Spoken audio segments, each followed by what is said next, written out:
The ongoing process that's taking place and the ongoing negotiations. Of course, anything that they say to us privately will be tested, and we will ensure that they are being held accountable to their word. And if they are not, the president has laid out the military consequences that the Iranian regime will see if they don't hold true to the words that we are hearing privately behind the scenes. When the president says more reasonable, again, these folks are appearing more reasonable behind the scenes privately in these conversations than perhaps some of the previous leaders who are now no longer on planet Earth because they lied to the United States and they strung us along in negotiations, and that was unacceptable to the president. Presidential memorandums and proclamations every time Congress fails to do its job, and every time Democrats are holding our entire country hostage, picking and choosing which programs and agencies they want to fund just because they don't like this administration's policies. That's not how it's supposed to work. They voted 7 times against funding DHS over partisan and political reasons. And so, again, a century, the geographical landscape of the Middle East and the North Africa has been shaped by a singular recurring tension: the collision between local regional powers and the global influence of the United States. Since the end of the Cold War, several leaders, some heads of states, others leaders of shadow organizations, have stood in direct opposition to US interests. Today we examine the leaders who lost their power, their regimes, or their lives in the shadow of the American eagle.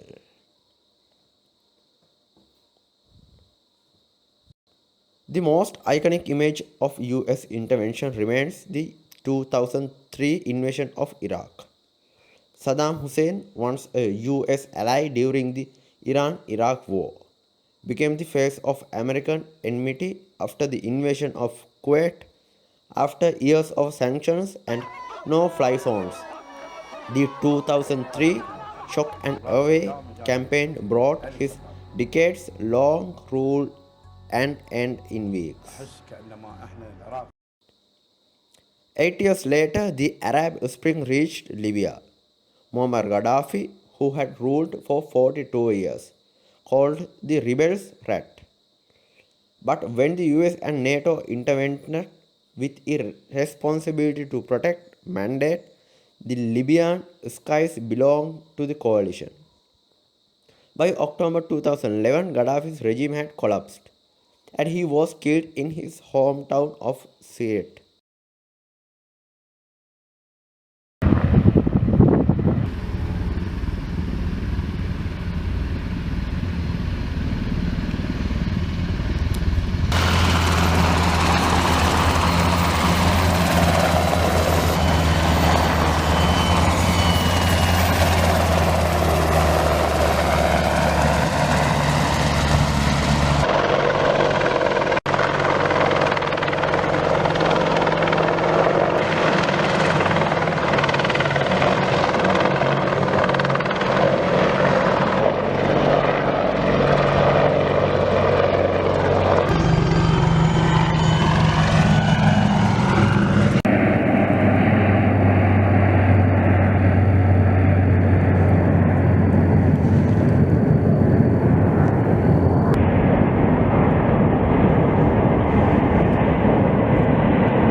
People drop.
Hey, go around. Go around.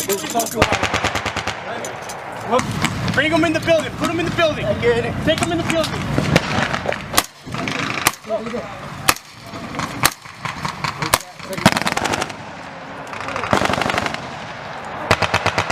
Beyond traditional armies, the US engaged in a war on terror against non-state actors. The hunt for Osama bin Laden lasted a decade, ending in a quiet suburb in Pakistan in 2011. His successor, Ayman al-Zawahiri, would meet a similar fate on a balcony in Kabul in 2022. In 2019, this same fate befell Abu Bakr al-Baghdadi, the leader of the ISIS Caliphate.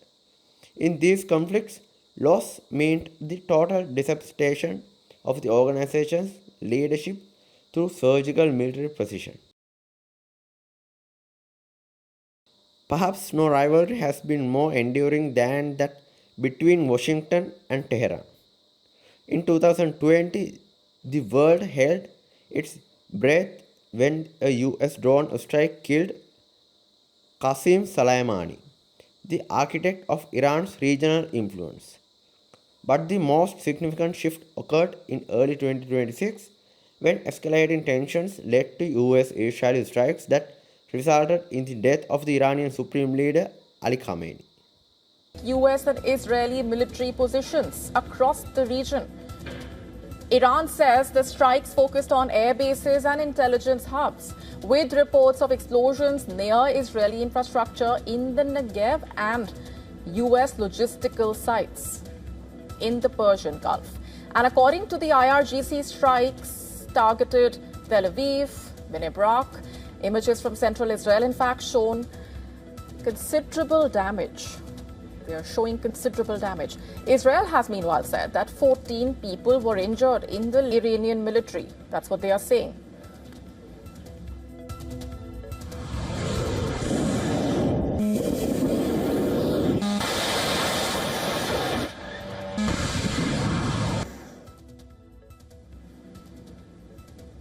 Israel and the US, meanwhile, continuing to launch attacks on Iran. These attacks have targeted missile sites, military infrastructure, and also production facilities.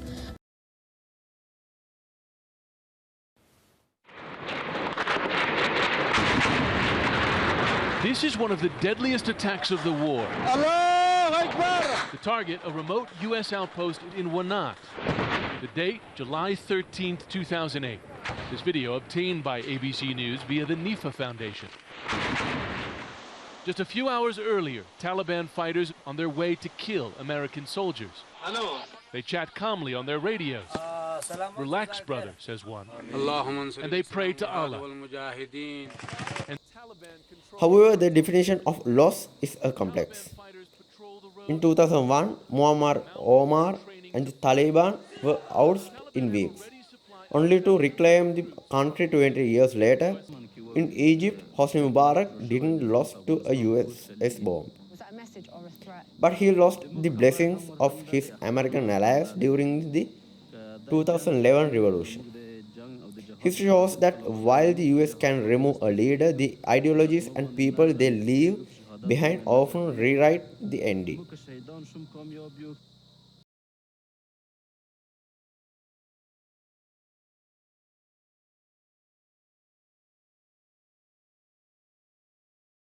The list of leaders who lost against the US is a list of men who sought to challenge the established global order.